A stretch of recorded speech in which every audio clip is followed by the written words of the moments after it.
Assalamualaikum warahmatullahi wabarakatuh. Salam sejahtera, salam budaya, rahayu, rahayu, rahayu. Berjumpa lagi dengan saya Mas Oo di channel Pusaka Jawa. Aroma Mas Lo. Ya sahabat Pusaka Jawa dimanapun Anda berada, alhamdulillah wa syukurillah kita dipertemukan kembali pada season ini.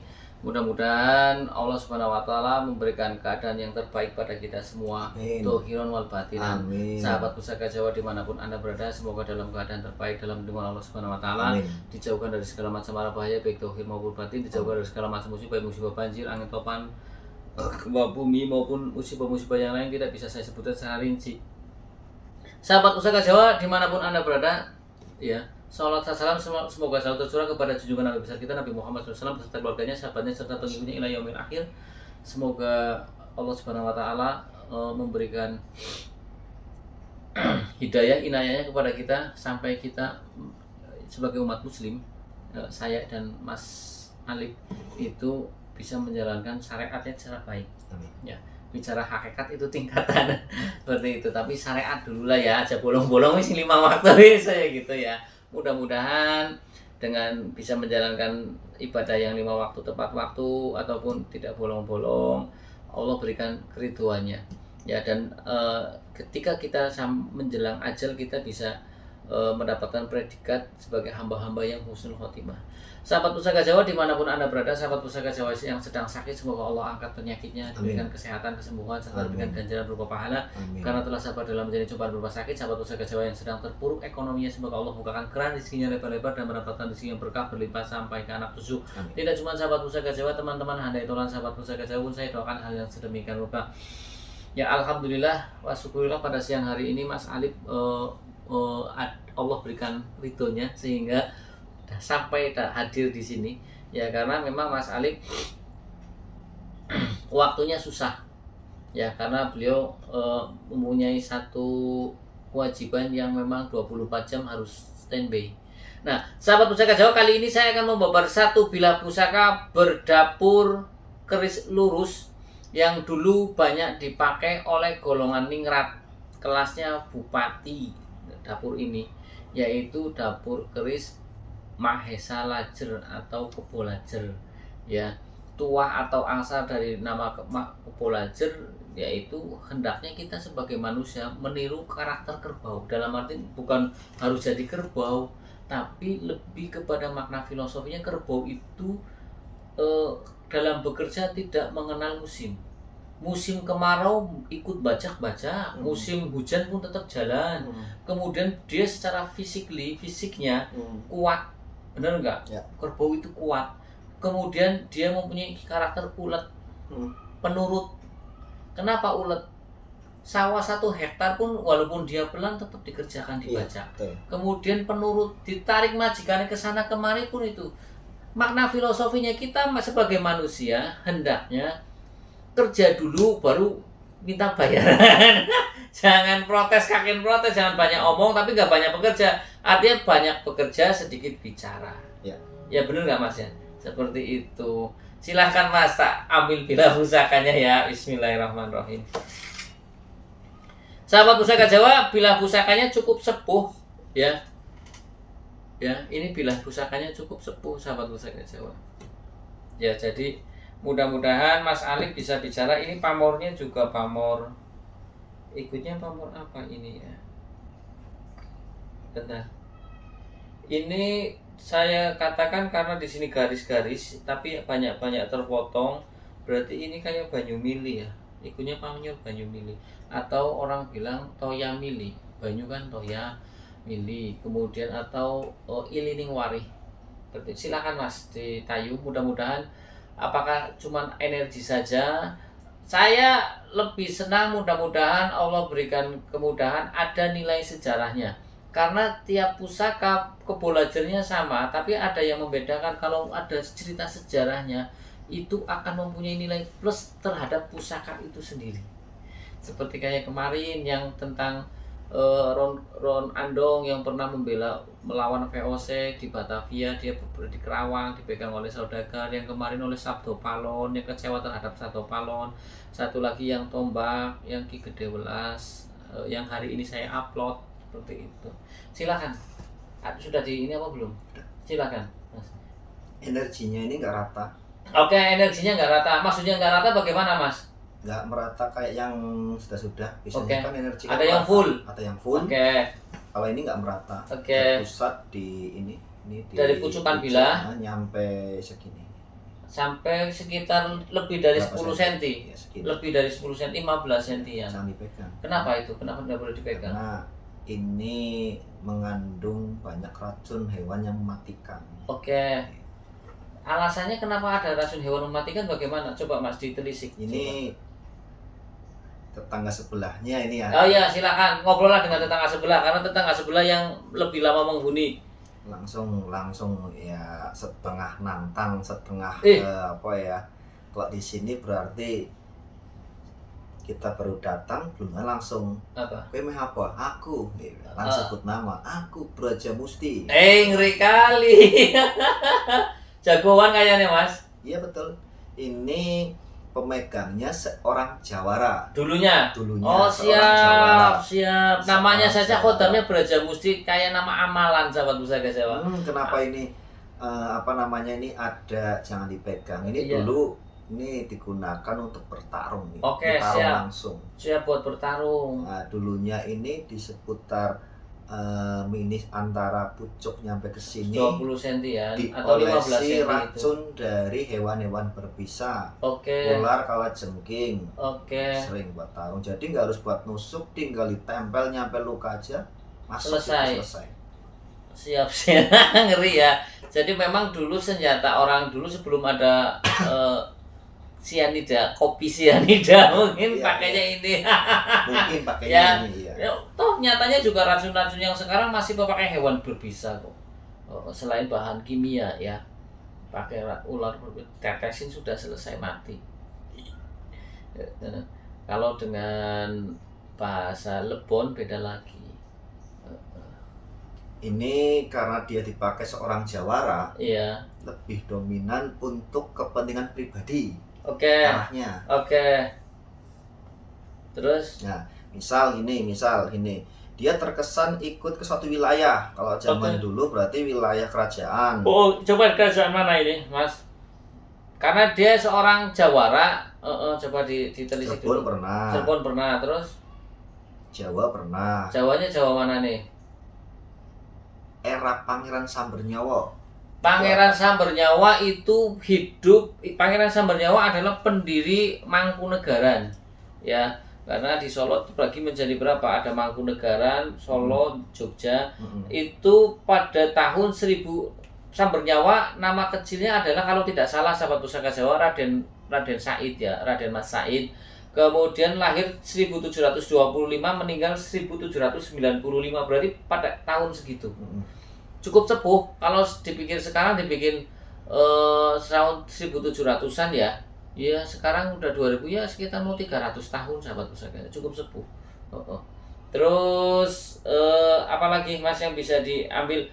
Itu dulu ikut Pangeran Sambernyawa pernah, di kerajaan pernah, Cirebon, berarti dia kayak tentara bayaran atau bagaimana? Ya terkesan dia kalau ikut suatu wilayah terkesan karena dia sangat loyal di wilayah itu, padahal loyalnya dia untuk kepentingan pribadi. Berarti kalau bayarannya, kalau di Rusia itu Wagner ya, tentara Wagner, tentara bayaran. Dia dipakai siapa saja, yang penting deal, cocok harga, dia membela siapa saja. Apakah ada cerita sejarah tentang waktu ikut Pangeran Sambernyawa bagaimana? Coba. Waktu ikut di zaman Pangeran Sambernyawa pernah waktu naik kapal. Kapalnya itu tenggelam terkena badai. Hampir semua dari penumpang itu hilang. Mungkin mati wawalam. Lah pemegang keris ini terselamatkan. Terapung-apung nyampe ke wilayah Cirebon agak ke barat. Nah, disitulah dia mulai ngabdi di daerah situ. Begitu. Mencari makan Iya. Nah, dipegang Sodaka, dia jadi semacam Yun Sewu kasar centeng apa ya? Pernah jadi centeng juga. Jadi lebih arahannya memang karena ini Jawara, lebih arahannya sepenting duit. Sing timur tengah warak. Timur tengah warak. Nah, udah tengah bul. Ini di luar, ini kan bicara tentang karakter si pemegang dulunya seorang jawara, Mas. Kemudian saya mau tanya lagi, pastikan ini punya tuah tersendiri. Ya. Kalau tadi diolesi secara dengan racun kan semua senjata bisa diolesi. Sekarang saya mau tanya, ini kan ada Ki Braja Musti. Ki Braja Musti buat apa? Lebih spesifiknya lebih buat apa? Peran waktu di zaman dulu itu untuk menyamarkan bahwasanya untuk benda ini ada penghuninya. Iya. Disamarkanlah itu. Padahal Ki Braja Musti juga saat itu berperang. Lebih cepat membuat si korban mati. Oh, jadi di samping dengan racunnya juga Ki Braja Musti, saya tahu. Berarti arahnya lebih tahu kemana. Oke. Sekarang tanya coba dulu pemilik terakhirnya dari mana, di daerah mana, dan bagaimana pemilik terakhir. Tadi kan sudah ya bicara tentang sejarah. Pernah dulu yang jawara itu berarti hidup pada tahun 1700-an. Setelah jawaranya meninggal ini terus dipegang oleh orang yang ada pengetahuan di sisi spiritual. Oke. Mohon maaf, mungkin kayak dukun-dukun lah. Ya, siap. Nah, dukun ini mengetahui bahwasanya fungsinya ini kalau zaman sekarang ini semacam kayak ekspedisi mengirim. Maksudnya Ki Braja Mustinya? Ki Braja Mustinya mengirim. Dan kalau untuk disuruh mengirim paket ini bukan lagi reguler, ini udah cepat. Kalau cepat namanya apa ini? Express ya. Mungkin bayar lebih mahal ya. Iya. Ini paham sama Pusaka Jawa. Jadi Ki Braja Musti ini tugasnya adalah sebagai pengirim paket. Paketan bisa berupa barang, entah itu panci, kulkas, paku, rambut, atau penyakit. Iya Mas. Jadi ini pusaka bisa buat nyantet. Jadi memang begini sahabat Pusaka Jawa ya. Iya, tadi kan nggak apa-apa. Kalau kalau Mas Alif orangnya lebih berhati-hati. Nah, kalau harus ada pembandingnya, sini hati-hati, sini agak koboi gitu kan. Jadi begini sahabat Pusaka Jawa, pada dasarnya pecinta Tosan Aji itu terbagi menjadi 3, yaitu versi Pusaka Jawa. Pertama yang suka dengan antikannya, yang kedua suka dengan isinya, yang ketiga suka dua-duanya. Nah, perlakuan antara orang yang suka dengan antikannya dengan yang suka isinya pasti berbeda perlakuannya. Seperti itu dalam memeliharanya. Nah, saya hanya menjelaskan saja. Adapun untuk itu pusaka tergantung pemiliknya. Saya menjelaskan saja. Ini pusaka, tidak semua pusaka artinya kalau dibikin, maaf ya, ini kalaupun dibersihkan, dinetralkan, bahasanya gue ngirisi baunya bisa, gue nugel ini ya bisa, tapi ada sisi lain, fungsi lain loh ya, kena gue ngirim paket gitu loh. Kalaupun terus orang lebih tarik di sisi ini bentuknya antikannya, esotorinya, terus nggak mau untuk hal yang itu tadi. Iya, nggak masalah. Tinggalin suruh pergi, lalu selesai. Tinggal dikosongkan saja. Tapi ya itu tadi ya, pusaka itu identik dengan doa-doa dari Sang Empu. Iya, harapan. Kemudian sahabat Pusaka Jawa, kalau kita lihat dari pamornya kan itu pamornya pamor Toyamili atau Banyumili. Banyumili pamornya adalah untuk melambangkan kerezekian. Ya, di sini melambangkan tadi. Jadi kalau orang yang suka dengan antikan bisa, sahabat Pusaka bisa, ini pamornya ke Bolajar, berarti saya sebagai manusia diharapkan tangguh, mempunyai sifat tangguh. Berarti jawara ini benar-benar tangguh. Pilih tanding. Soalnya apa? Niru Mahesa Lajer, niru kerbau tangguh, pantang menyerah, fisiknya kuat. Ternyata dia juga jawara. Terus ini untuk kerezekiannya, kemanapun dia berada rezekinya ada walaupun jadi centeng. Iya kan? Seperti itu. Adapun untuk Ki Braja Mustinya yang nama kodamnya itu memang spesifikasinya mungkin ini Ki Braja Musti agamanya apa, coba bisa ditelisik. Apakah kadang ada yang ateis? Kalau agama Budi mungkin masih mending. Kadang ada yang tidak beragama seperti itu. Dan itu dari golongan jenisnya bagaimana Ki Braja Musti? Biar lebih kenal lagi.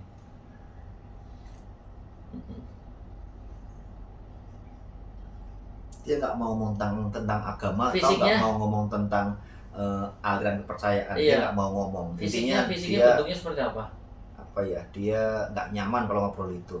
Orang kalau siapa nggak nyaman diajak ngobrol. Saya tahu. Nah sekarang fisiknya bagaimana Ki Brajamusti? Apakah dia seperti Mas Alip pakai baju hitam-hitam dan pakai gitu celana komprang? Karakternya ini Ki Brajamusti letak-letak karakternya. Emosional. Berangasan. Iya. Khas orang-orang yang jagoan. Berbentuk dia pakai ikat, tapi nggak kayak saya, enggak. Saya bilang apa kan? Pakai ikat kan? Kayak Mas Alip. Tapi ikat yang kayak slayer top itu. Iya. Kan itu. Pakai celana komprang atau bagaimana? Baju hitam atau bagaimana? Tampilannya seperti itu. Tampilannya gini, dia pakai celana tapi nggak nutup aurat. Iya. Ya. Terus di bawah komprang juga enggak. Iya, itu namanya celana komprang. Kaosnya itu enggak dipakai tapi diselendang. Kayak orang sing sawah. Sing sawah jagoan sih ya.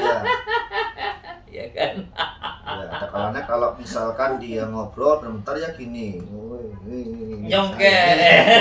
Nyongke karena udah lamis ya. Harapannya kan untuk menguatkan menurunkan lawannya. Betul. Kadang orang-orang seperti itu sudah karakternya seperti itu. Ada lagi Mas Alip yang mau bisa digali dari sini coba. Dulu saya mau tanya nih, Brajamusti dari mana asalnya? Tanyain. Iya dong, mereka kan punya asal. Dulu diambil empunya itu dia asalnya dari mana? Karena makhluk tetangga sebelah itu kan ditarik oleh empu, dimasukkan ke dalam bina pusaka. Empunya lebih hebat daripada Ki Brajamusti nih. Seperti itu. Semakin pusaka itu ampuh, berarti yang bikin lebih ampuh lagi. Dia nggak mau ngomong untuk asalnya, dia takutnya nanti kalau diberitahu dari mana, kok ditekani wilayahnya. Gitu. Dia nggak mau. Wis Jawa Tengah, Jawa Timur, Jawa Barat, kayak gitu aja. Gunung, laut, ya kan? Kok aneh ya? Dia kan cenderung ke tadi punya ke Jawa, tapi kok dia didatangkan dari daerah barat ya ini ya. Karena kalau dari Pasikutanya itu Pajajaran sama saya. Dari Jawa Barat ya. Dari Jawa Barat. Jadi ini memang Pasikutanya kalau dari ciri ricikannya ini adalah estimasinya Pajajaran sahabat pusaka. Jadi Ki Brajamusti kalau dari Pajajaran ya wajar saja, dari Jawa Barat ya. Sahabat pusaka Jawa dimanapun Anda berada ya, silakan quote Ki Mas Alip, quote-nya. Pesan dan kesan. Harapan dari kita bahwasanya salah dan luput itu sifat manusia sebagai makhluk. Kebenaran mutlak milik Allah Ta'ala. Perbanyaklah sholawat. Perbaikilah hubungan terus dengan Allah Ta'ala. Untuk menjaga itu paling simpel, paling mudah adalah sholat yang 5 waktu bagi yang orang muslim. Ya sahabat pusaka Jawa, tadi saya lupa nih ya. Tadi tak tambahin nih. Durasinya saya tambahin. Ketika tadi saya sholat sahabat pusaka Jawa, ini Mas Alip agak-agak nyeleneh. Saya lagi wirid, beliau Mas Alip di belakang saya Mas Alip. Ternyata dia menuju begini ngetes ya. Mengirim paket ke saya gitu. Saya lagi wirid nengok kayak gini kan. Ternyata ditujukan ke bahu saya ke sini. Iya, jadi saya begini. Jadi memang dites sama Mas Alip ini. Ini fungsinya kan ngirim paket ya. Bahasanya gue nyantet lah ya, gue ngelutik lah ya. Nah tadi cuman saya lagi wirid, saya diutik. Makanya tadi waktu ini setelah saya sholat bilang dia, setelah saya wirid kelar, terus saya bilang, tadi kerasa nggak Mas? Kenapa? Tadi kan nengok ya. Nah saya ngetes yang ini, wah wajar.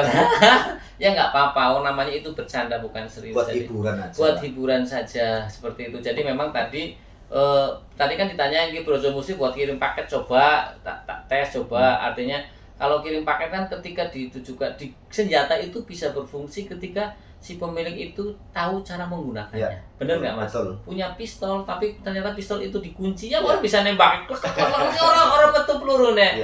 Tapi kalau di PKN-nya kayak Mas Alip dia kan tahu, coba tak cacat. Kebetulan saya lagi wirid diarahkan ke saya di sininya ya. Saya nengok gitu kan ya. wajar lah ya seperti itu. Jadi itu untuk pembuktian. Jadi seperti itu sahabat Pusaka Jawa. Nah, sahabat Pusaka Jawa dimanapun Anda berada, sahabat Pusaka Jawa yang baru nonton channel YouTube saya, silakan pencet tombol subscribe, like, share, and comment, kemudian pencet tombol notifikasi lonceng untuk mendapatkan video-video terup to date dari saya. Apabila ada salah-salah kata saya minta maaf. Kesalahan mutlak milik saya, kebenaran milik Allah Subhanahu wa taala. Akhirul kalam. Wassalamualaikum warahmatullahi wabarakatuh. Salam sejahtera, salam budaya. Rahayu, rahayu, rahayu. Alhamdulillah.